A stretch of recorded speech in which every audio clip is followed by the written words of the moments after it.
are gyros, aka spinning tops. They've actually got a bearing. 맞아. On top of these things, we've got a battery-operated spinnermajig thing. The Chonga system, the D battery. When the gyros fall on top of this thing, it starts spinning and will spin them right up to speed. It has a warning on the side, which I can't read, but probably says definitely touch the spinning thing. This one comes with hand shoes as well. This time special ones to hold the gyros. Oh, that didn't work. And then we've got this weird thing. Aside from the color of the plastic, this is the only part which is different from the version released outside Japan. And that's because you have to give it the Player 2 controller. And Famicom controllers are a unique shape. In this game, Rob does actually give some information back to the console by pressing these buttons, which just push the button on the controller. And most importantly, actually everything's important, the gyro game cartridge. Now, is this for setup? In this one, the direct mode literally just... There's no challenge here. So let's go straight for one-player game A.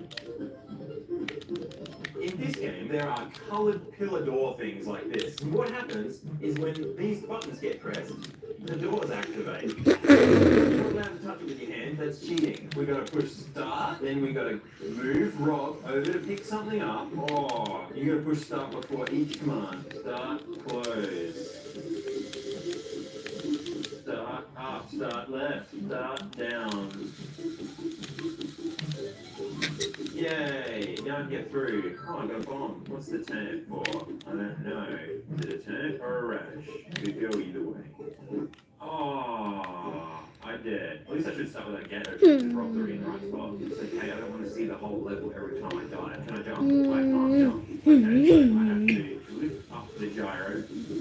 Ah, no, I don't want the enemy. Oh, the enemies eat the whatever vegetable that is. And that's it. That's what they do. No. Oh dear. Move fast. Over to red. Down. Yeah. I wonder if collecting the bombs is disarming the bombs. I wonder if this place is rigged to blow and we're trying to rescue it. Oh, I have to drop to the top tonight. Not having a jump is a bit terrible. Yeah, it's disarming the bombs. That's kind of fun. But what about all the spinning gizmo and then spinning top and having two gyros and all that stuff? What's going on there? Why aren't we using any of that stuff? Well, it turns out we don't get to, I think, level 4 because I've got to open both of these gates at the same time. And if I just put this gyro down, then let go of it, okay, hold on. Up again. Yeah, it falls off. And then the gate closes again. So we're going to put one of the gyros on the spinner, and I'm going to make you wait through how long this takes to get up to peak speed. At least we've got some fun music in the background that I hope is not copyright. It probably is copyright. So I guess I'll just ramble throughout this, spinning up. It's still spinning up. It's still speeding up. As soon as it stops increasing in pitch, that means that it's at speed. So, you know, actually, I think it might be there already. I put a pretty beefy battery in here. It wasn't a cheap one. Move it across. Put it down. Put it down some more. Open up the hands, and it stays there on the platform. So now things are going to start getting a little bit hectic because I've got to do all of this and then pick up the spinning one again before it slows down and falls off. Thankfully by now I'm pretty used to the controls. I don't have to really think about it, and I don't have to spin up the second gyro either. I'm through. And I finished the level. Oh no, now I can't put commands through. Well, I'm sure it won't fall off by the next level. I wonder how long it does take to fall off. Maybe we'll just leave it there and find out. Oh, I'm dead. There's really no danger of you taking too long and that thing stopping. You've got plenty of time to get back to it and pick it up again. Oh, we're wobbling. We're wobbling, wobble. There we go. I was hoping that those arms would catch it before it lands on my desk and then transfers red all over the gyro. I don't know how long it was at the moment, but it's however long I've got on the screen right now. That's how long it took. Plenty of time to solve your puzzle and move on to the next area. I wonder how two-player game A would work. Oh, okay. It's turn-based. So you both take turns playing one player and see who gets the highest score, basically. Lastly, we have game B. Is that a book? No. Oh, I'm already playing. So I'm controlling Rob, and Dr. Hector's just doing Dr. Hector things. I think he's sleepwalking. Is that what that's supposed to be? Does that mean that brown thing is his bed? I'm gonna do some cheating because Rob is slow, and it's only really interesting once the gyros are spinning anyway, so I'll get him that far. You don't even need Rob. You can just use the Player 2 controller to open and close the gates. The game's a lot less interesting doing it that way, though. Wait. Did I just get him to sleepwalk to a different bed? That was a dubious activity while sleepwalking. Game's not so boring. Well, I have to do both the gyros now, so I guess I'll play this level properly. Wait a minute, I don't need to do a spin? What a waste of time. All I gotta do is just put this one down and then put it back up again. And that's it. If you use the red one, that's leading to death. I'm on level 6, and so far, this game is so boring. No, that wasn't enough. That wasn't enough notice. That's just rude. You gotta just know that that's coming. Yeah, fantastic. What an elaborate dying sequence. I've never seen anyone do sleep parkour before. I'm at level 9 and I haven't had to spin up a gyro yet. I feel like at this point, if I stuff something up, it's because I've fallen asleep. Literally yawning. Halfway through level 10, have not pressed a single button yet. Oh look, that's the end of the level. I didn't press anything because the blue button was already pressed down. And my GoPro's just whinged and died. Fantastic. Yep, GoPro's overheated. Good excuse to cut to an interesting part of this game if it exists anyway. Look at this. 15 levels of boring misery later, and we've gotten to our first spot that needs the gyros to be spun up. Sorry if I'm not enthusiastic. I am about to fall asleep. Spin up the spinning spin. Put down the thing. Gotta get the other one. Close on the other one. Lift the other one up. Put down the other one. Okay, good. Peak excitement for this game. Even though there's a possibility this game gets better from here because you have to use both the gyros and deal with the timing of the thing running out and all that sort of stuff, I'm over it. I don't want to play anymore. This isn't even more interesting anyway. It's the same thing again.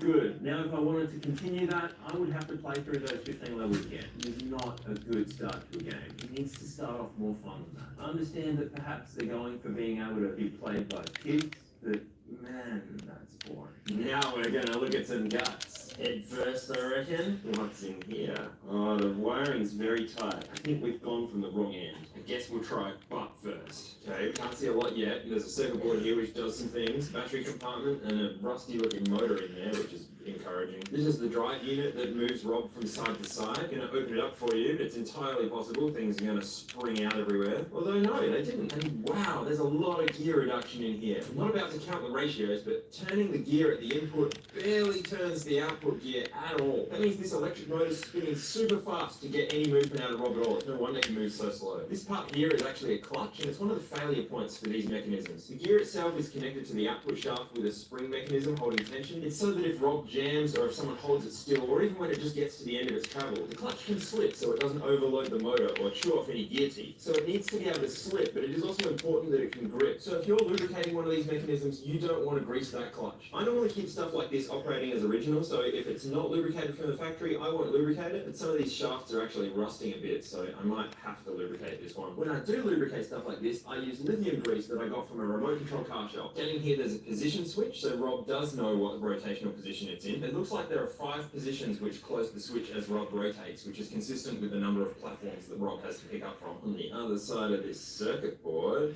wow, there's a bunch of stuff on here. We've got 3 motor controllers here, which makes sense because there's 3 different movements that this thing can make. We've got a custom Nintendo chip here labeled RFC CPU 10, which controls everything, and the other parts are all just passive components to make those work. I'm very happy that the main wiring has got connectors on it. It means I can take things apart much more easily, and with that unplugged, I reckon we can take his head apart. There's a paper thing here, which makes sure that Rob's looking at the screen and not the surrounding areas. It's interesting that it has 2 eye holes, even though Rob only actually has one one working eye, but I reckon it's just so that they can put the cardboard either way up and it wasn't going to cause a problem. There's no electronics in this eye assembly. There is this weird mask thing though, which is kind of what I thought that was doing. Both of Rob's eyes have lenses in them, even though only one's working. I expect that's just so they look the same from the front. I wonder if we can look through Rob's eye. We kind of can! Look at that. We're looking through Rob's own face at the inside of his head. If we look through where Rob's face is supposed to be, this is the actual eye here. This photo sensor is only capable of seeing whether there is light or isn't light. And this chip here is to demodulate that light signal into something that the main chip in the bottom can understand. Next, we've got to get Rob's spine out. With those screws out, the base comes off,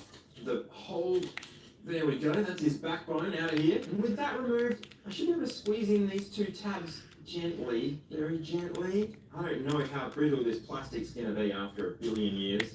And Rob's torso comes off. I can already see that there's a button in here which falls into these gaps to tell Rob how far up and down it is. I'm thinking maybe that's why it still worked, even though it didn't move down properly when I was playing block. 6 more screws out of the torso. I'm always worried pulling things apart like this that have lots of gears in them. But Rob seems to be assembled pretty well. Nothing explodes when you remove the covers. We've got 2 more of the same kind of motor we saw before. This one drives Rob's torso up and down, and this one opens and closes Rob's arms. They also both have these clutch assemblies so that you don't overload the motor or whatever, but other than that, I'm not really going to touch this because I don't want to desync the arms. If one of these ends up one gear tube out from the other, then it's not going to work properly until I take it all apart again and fix it. So now that Rob's corpse is strewn all over my desk, I think we're done. As far as actual gameplay, yeah, pretty average. But that didn't matter. The Rob served its purpose. It got NES consoles into stores and into people's homes. Even today, Rob is still well known and a popular collector's item. Quiet you. Even today, knowing it's an average experience, if you're a collector and you don't have one of these, I'll bet you want one. I sure want that grey one. And that's it, the Nintendo Rob, or in this case, Family Computer Robot. If you want early ad-free access to all my videos and a photo of every single thing I get for my collection, you can join me on Floatplane for $2.50 a month. Or if you just want to see those photos, you can join me for $1 a month, and you'll still be just as much of an appreciated part of my community. The link's in the description. I'll see you there.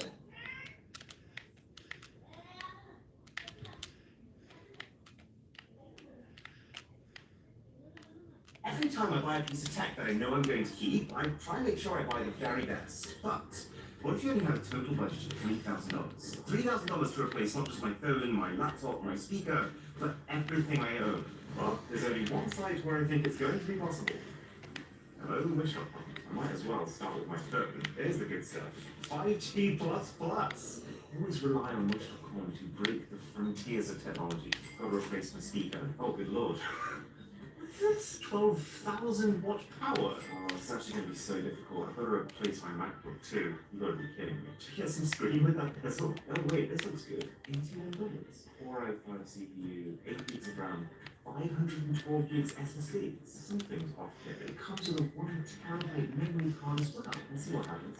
Apple Watch. Why does this look so real? I also have to swap out all of my gaming stuff. I think Wish.com has made their own version of the Nintendo Wii. They call it the Y2 Fit. So then the actual console is just this tiny little stick that plugs into a computer. I have like a million questions. That's kind of cool though. Wish even has a mini PS1, except it's way cheaper and also apparently has 600 games. So it's designed like a Sony console. It's got the colors of a Nintendo console and it's playing a game from a PC. Consider me curious. The site has like an unlimited number of earphones.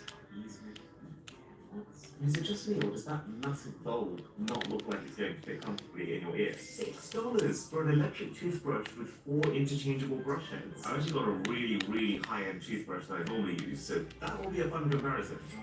I've just realised we also have to swap out our camera. So this is actually really scary because I know for sure that what I'm looking at right now is not an 8K camera. I actually have to be so careful to make sure that I don't get stuck with like the 240p webcams on main cameras. I think this is our best bet. $474. Says it's 4K video. I'm gonna replace my favorite trash can too. Okay, this seems very reasonably priced. Surely a bin is like the one piece of tech where you actually don't want a bright light shining onto your stuff. How do you make an automatic, rechargeable, self-cleaning robot for $23? Right, now it's time to replace my gym gear.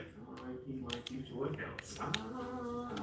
Yay. A treadmill with no handles. Does that make it just a tread? So this is just a knockoff of Powerballs. The difference in price is shocking. What are you doing? It's like a workout tool that's meant to correct your posture. Oh, cool. The bath mat that tells you it's a bath mat. Apparently it's super absorbent and quick drying. It says on the label, no smelly. How could I forget? Massage guns. And it's definitely the kind of product where there's got to be a massive markup. Like the really high-end Theragun that I got from a video a while ago, that was like $600. And this looks like the exact same thing. Compare it. No. So the water bottle I use every single day is an Aero bottle, which has these different scented pods that you can swap in and swap out to make you think that you're drinking flavoured water. So you can get a Wish.com version of the Aero bottle and the scents. Oh, my Ember mug, which I use literally every single day. It's got to go too. It comes in a gift box. From my experience, most products from the site come in a bag, so that feels like a must-have. Technically, I mean, I've got to swap out my desk too. This looks pretty bad, but we are going for the authentic Wish.com experience. I think this is the way to go. I also have to get a full-size PC replacement. Wish.com doesn't sell PCs. Okay, this is a PC case. So in that case, I think we have to build our own PC using only Wish.com parts. This is just basically an oversized Xbox Series X. This is such a cool idea. Let's try and make a Wish.com version of the Xbox Series X and compare it in performance to the real one. We've got to get a graphics card, motherboard, CPU, the SSD for storage. Oh, this does not seem right. There's no way this is a 512 gig M2 SSD for $31.78. Pretty skill run. Let's water cool the whole thing. Why not? What can we do about our chair? Children swing, hammock, toaster, hanging chair. This is where I decide how much I want to commit myself to this Wish.com thing. I know it says it can support 200 kg, do I trust it? And I guess just now I'll control it to wrap the whole thing off. The only thing left, if I am actually to replace everything I own, I'm gonna have to be clothing too. Hey, well, on the right side, this looks a lot better than their tech. I don't think this is gonna fit me. Japanese fashion, men long pants. Those look a bit low. There's a Wish.com suit going to look like she's really high rated. There's a point in my life where I probably would have thought this was a good fashion choice. I was 3. Oh, this is sick. I mean, I'm probably not enough of a fan of Cheetos to pull this off, but I love how in your face the printing is here. It just covers the entire hoodie. Shrek! I mean, this hat is kind of how I feel right now. That's very interesting looking. I really like it. Shoes, wings. Actually, wings. Right, we've either just struck ourselves a massive bargain, or I've ruined my life for a week. How about this much stuff? Let's get unboxing. Starting with the things that are least essential to my life, and moving on to the things that are most essential. Let's start with the cleaning gadgets. I actually made a sleeping robot for like $10. It's going to put a lot of people out of business if it had. So the trash can is a little smaller than I was expecting. I guess it's a good thing. It's going to force me to throw less stuff away. See any LEDs in here? Oh, okay. I mean, the price kind of makes sense. It's mostly just a plastic container. Because they don't package each part of the product individually, it's stuff's everywhere. It's so confused. Like, no part of this product looks like it's a joke. What? More and more I'm starting to think this is actually legit. Fast forward a week and find out. This is what I'm using to clean your fur. If any of you guys own or know a cat, is it normal for there to be a layer of fur over your floor every single morning? So, I'm about to have a celebration for my engagement, and look at the floor. Paper, we've got plastic, we've got a rubber band. So, we will be using what's this? Yes. Oh wow, the lightness of this machine does not fill me with confidence. It's like magic. No way. It's something directly in front of it.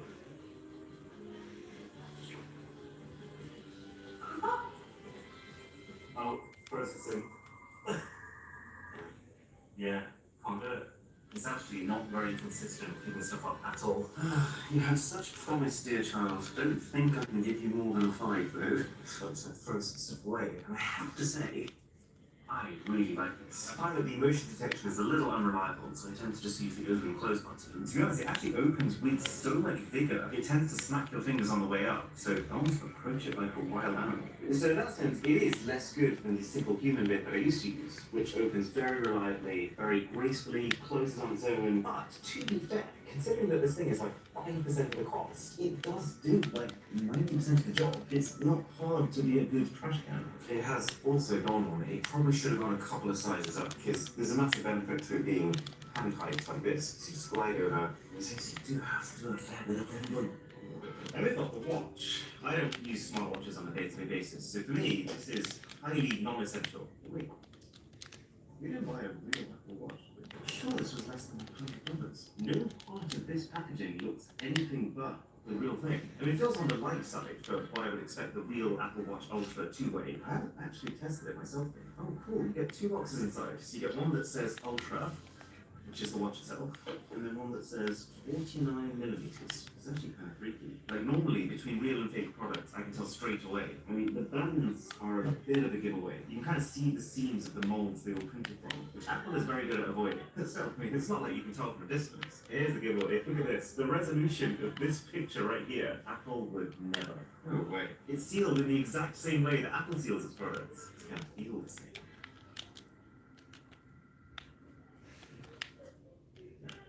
The thing itself is actually quite weighty and dense and premium. Designed by Watch in China.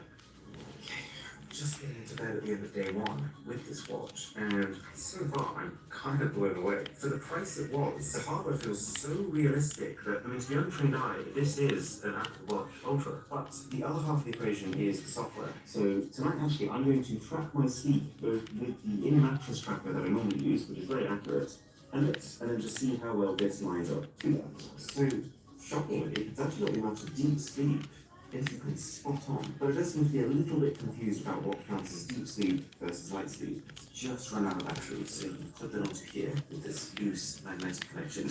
But to be fair, this has been running for 3 full days non-stop. I'm actually at my engagement party. I'm starting to think this does not really up. Right, well, maybe it's not actually like a billion watts in power. Oh, here it actually says technical specifications, power output 5 watts times 2. Let's start with the difference there. These actually don't look exactly like knockoff AirPods like I was expecting them to. The top of the case also has a lip that goes down. It feels a little bit rattly in a way that expensive earphones don't. And also, if you open it with a tiny bit too much force, well, the earphones themselves are kind of like AirPods from the front, but with flat sides, which actually makes them more comfortable to hold.